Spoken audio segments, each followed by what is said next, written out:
catch this Uber right quick.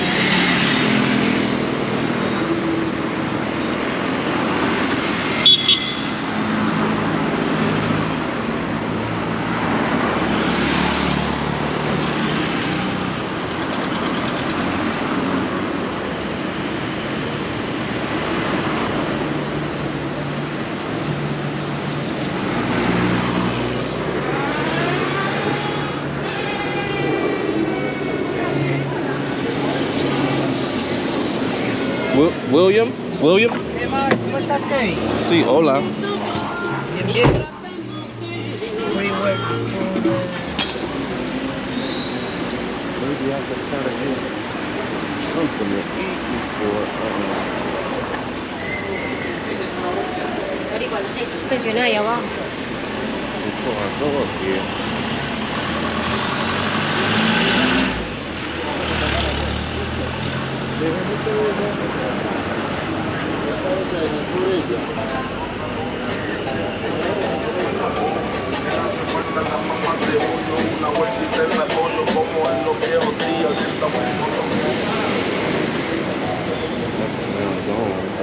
Up those stairs. Oh, I could get some food right underneath.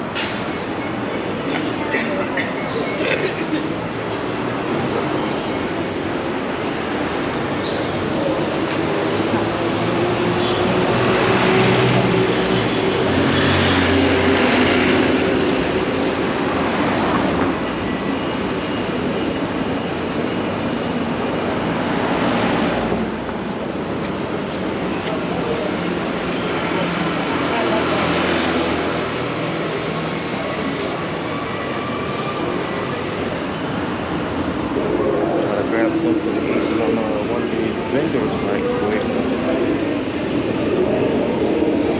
They all got the same.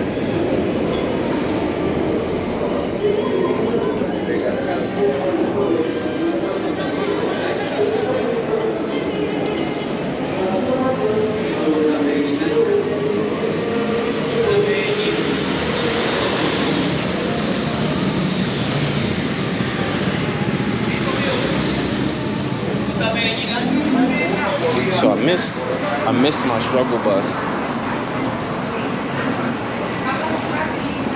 I missed my struggle bus trying to talk to this guy about grabbing some food. So I'm about to sit at their little joint. 30 minutos.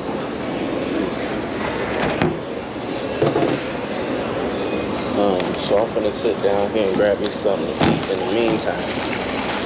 Let me go this way.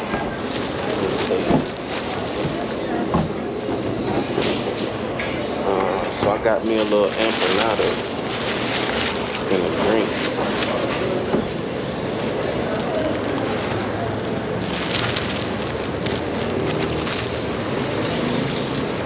Oh, that's good. Otherwise, I'm in trouble. So I'm out here joining a walking tour. So we're gonna see what this be like.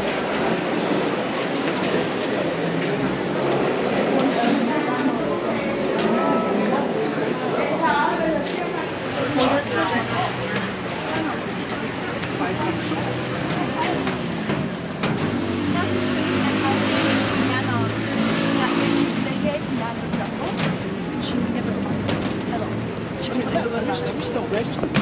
Yeah. It's the same thing. How's my application? Remember when we gave you 5? We didn't pay it. We never paid it. And then there's nothing.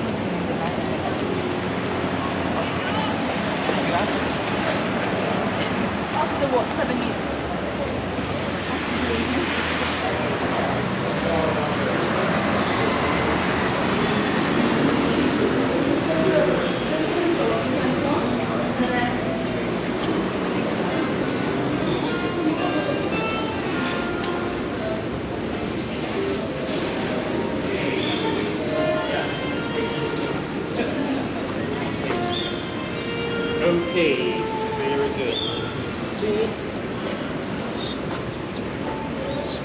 Okay, come closer.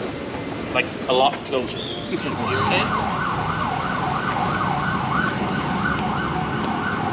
have a seat. We're going to be here for half an hour, so sitting down is a good idea, believe me. The US. Charlene from the US. Ruben from Australia. Rebecca from Australia. Julia from Germany. Marius from Germany. Kevin, US. Kevin from good. So, to that mix of nationalities, you have to add one more. Julio, share names, from Colombia, from Medellin. I was born and raised here. And, well, let me tell you how I ended up doing this. Turns out that a while ago, when I finished my studies at university, I was 21, I moved to the US, to North Carolina. I became a teacher in a primary school there. I taught for a year. It was great, an amazing experience. I really enjoyed it, but I started missing Colombia, missing Medellin.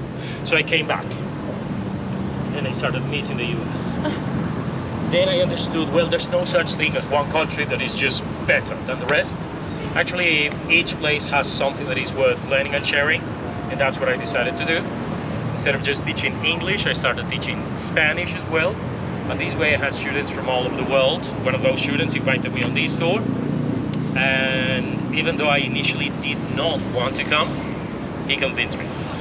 I came, I did it, and I absolutely loved it. So much that immediately after the tour I applied for a job. It took me 2 years to get accepted. And when I finally was in, difficult decision. Would I leave my previous job, a teaching position I had in EAFIT, one of the most important universities in this city for almost 13 years? I said, yeah, ciao. Quit my job and came here to do this. That was 8 years ago. I absolutely love it. Do we have any teachers amongst us? No? Well, teaching is something that we do out of passion. It's gotta be, not the money, clearly. But the thing is that for me, this was not like a change of plans. I'm still following my passion. The cool thing is that now I normally have highly motivated audiences, and that's very good. Today we're gonna have the opportunity of seeing some of what I call the real city. And by that, I mean the easiest thing to do would be to meet you all up in Poblado, to show you some nice pubs and cafes. I know you would enjoy that, so would I. But is that the real city? No, that's just the corner. Today we're gonna have the opportunity of seeing some of the good, the bad, and the ugly. And then based on that, we will all understand my city, my society a lot better. So that's what we're gonna do. Please ask questions whenever you want, whatever you want. Because those questions are gonna make the tour more interesting for everyone, including me. I've done this quite a few times, so repeating the same is not fun, but when I get ideas of what you're interested in, I can adapt what I say, okay? Talking about that, about questions, I have got a few for you.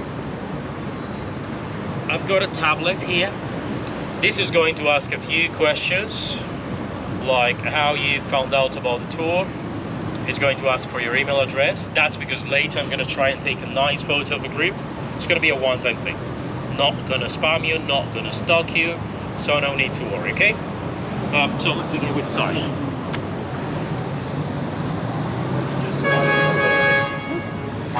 Okay. Good. So let's begin with a question. See if you can answer it. If I tell you that I am a paisa, do you know what I mean? Local. Paisa, local. Sounds good. Anything else?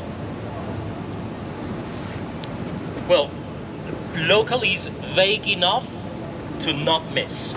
So that's good, Sai. Paisas are actually a group of people that inhabit the dark green area of this map. This is Colombia. I'm gonna pass it around, obviously from there you cannot see much. But each color represents kind of a culture. Not big differences, but yeah, considerable ones. Dark green area, Paisa land. That's a made up word, by the way. So, Good. So, as paisas, we are very proud of a cultural heritage. Like most of the times when we say that we are paisas, we feel like we grow 20 centimeters. And if we say that we're from Medellin, even more. But the truth is that when we travel, and we say Medellin, Colombia, there are people who still give us the look. And for some, the immediate association is a famous criminal on his white powder. I'm sick of that. So today, we'll have the opportunity of zooming out to have a broader perspective and understand who we paisas are, where we come from, how we got into those difficult days of the past, but especially we're going to see how we emerged alive. Gracias. It's a long story, that's why I told you to sit. But I don't want to bore you to death. So, do you like watching series? Yep, me too. I'm going to split my presentation into 4 episodes. So today we're going to have episode 1, origin. Episode 2, growth. Episode 3, tragedy. And episode 4, resurrection. But that's going to be in season 2. Now for these 3, we're going to use a timeline. I've taken tours in many places, and when the guide starts spitting out 1,000,000 dates, I feel like I forget everything. So I'm not going to do that to you. I'm going to make it easier. So, timeline, that's a past, that's a future. I'm going to use reference points. The backpack over here, the hat over here. The hat will represent the transition between the 1800s and the 1900s. The backpack is the 1970s. But I said episode 1 was going to be origin. Very good. Have to go back in time. Over here in the origins, we're talking about indigenous people, particularly a group known as the Aburra people. Eventually, like over here, some Spanish people showed up looking for gold. And do you know how much gold they found here? No, that's what they were expecting. 0. Colombia is full of gold, not this valley. So those Spanish people were very disappointed and they just left. But eventually there was a second group of Spanish people that arrived. And this second group were actually looking for a place to live. What do you want in a place to live? Nice weather, beautiful landscapes, fertile soil. Voila, they found it. They decided to settle here and they created a new village. I will give you this one date. I know you can remember. Are you ready? 16. Easy. That's when they created a new village. And some 250 years later, well, nothing had happened. Spanish people were really, really good at building churches. That's what they did. They built churches all over the place. And what else? Oh, they mixed with indigenous people. And that mix of indigenous and Spanish gave origin to what we are. And that's it. We didn't have any battles for the independence of Colombia here. Have you seen the colonial district of Medellin yet? No? Well, you won't because we don't have one. If you go to Bogotá, you find La Candelaria. Gracias, you find La Candelaria in Bogotá, like 300-400-year-old houses. You go to Cartagena, the walled city, Getsemaní. You come to Medellin, we don't have any of that. Because in 250 years, not much happened here. That's the end of episode number 1. I know it's not the most engaging one, but they're hypocrite. I know you didn't like that. Anyway. Time to change things around. The growth. The growth, our second episode, began in the late 1800s. And that was a time when people around the world discovered a new substance. Something that gave them like a boost of energy, made them more active. Start. Coca. Coffee, of course, coffee. Very good. Not the other thing. It was the international boom of coffee, a time when people around the world were drinking coffee like crazy, and we, paisas, we had the perfect soil and the perfect climate to grow the plant. So we grew coffee and we sold coffee. And because we needed to improve our logistics, that's when we got the trains. Remember I showed you? Well, the trains allowed us to export coffee, but at the same time we let in the Industrial Revolution. So in the early 1900s, just 100 years ago, in Medellin we developed the cement industry, the iron industry, textiles, banking, insurances, electricity. See the difference now? The tiny village in which nothing happened in a quarter of a millennium suddenly became the powerhouse of Colombia. The population of Medellin grew sevenfold in just 50 years. Imagine that growth. But it happened in a lot of social inequality. Tremendous one. To give you an idea, this flat area, this next to the river, that was the official Medellin.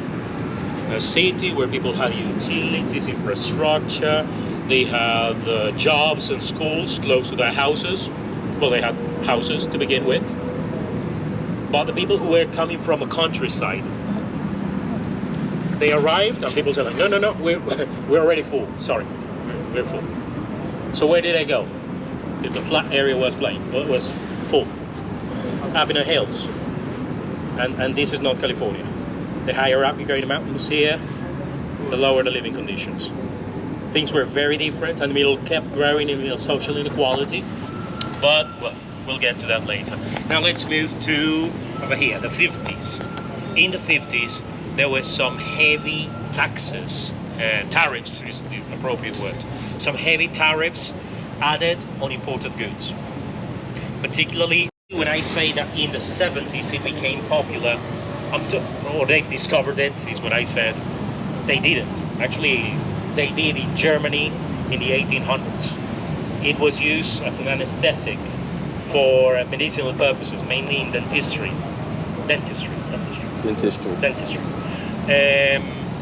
But later on, it was used for different things, including in Dr. Pemberton's famous drink, but that was just for a while. Yeah, that is true. Anyway, we're gonna walk. Wait, don't stand up yet. Two things before you stand up. One, the tour is gonna be about 3 hours long, maybe 3:15, depending on questions. So we will finish at around 1:15. If you have a 2 p.m. booking for Comuna 13, no worries, you don't have to leave early. You're gonna make it on time. What is this? I think it's a straight. But stray in the city center, that's very random. We normally don't have them, but yeah, it appears to be. Look at her. She's so cute. Anyway, so we will finish at San Antonio Square, where you can take an Uber, and then I will walk to San Antonio Station, where you can take the metro. So it's easy to get back home or wherever you want to go after this tour. I will help you out. We're gonna walk some 3 kilometers in 3 hours. So it's like 1 kilometer per hour. That's easy. And the other thing is about security. Earlier I said that we needed to be aware of our belongings. Sometimes people say like, hey Julio, I have a phone. Can I use it? Is it okay if I take out my big DSLR? Can I walk around with my GoPro? Not a problem, not a problem. You just have to be aware. In Colombia, we created an expression. It's exclusively Colombian. We always say, no den papaya. No den papaya. Literally translated, that's like, don't give papaya. Makes no sense, I know. But what it really means is don't give opportunities to bad people to do bad things to you. If I take a photo, then I'm gonna put my phone in my pocket. What the hell is that? Biggest papaya ever. It's like shouting, take me out. Don't. Pickpockets are very skilled. So if you leave it like this, you're just inviting them. No, no, no. Guys, if you don't have deep pockets, and I mean physically, your phone in your hand is way safer than in a shallow pocket sticking out. Point for Vita.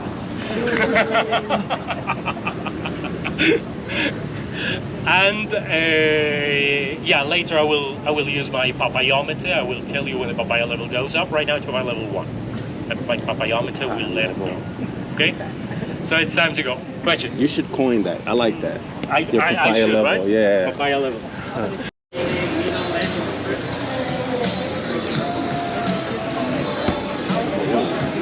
El Centro looks. El Centro looks serious.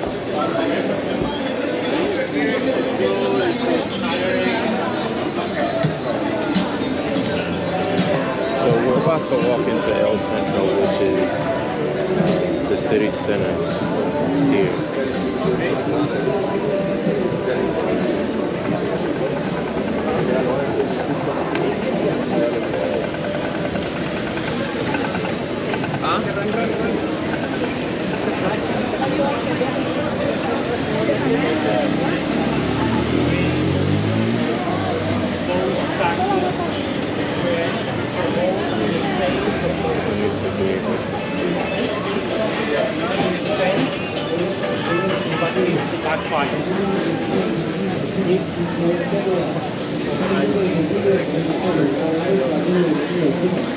This is where you get acquainted with the classes.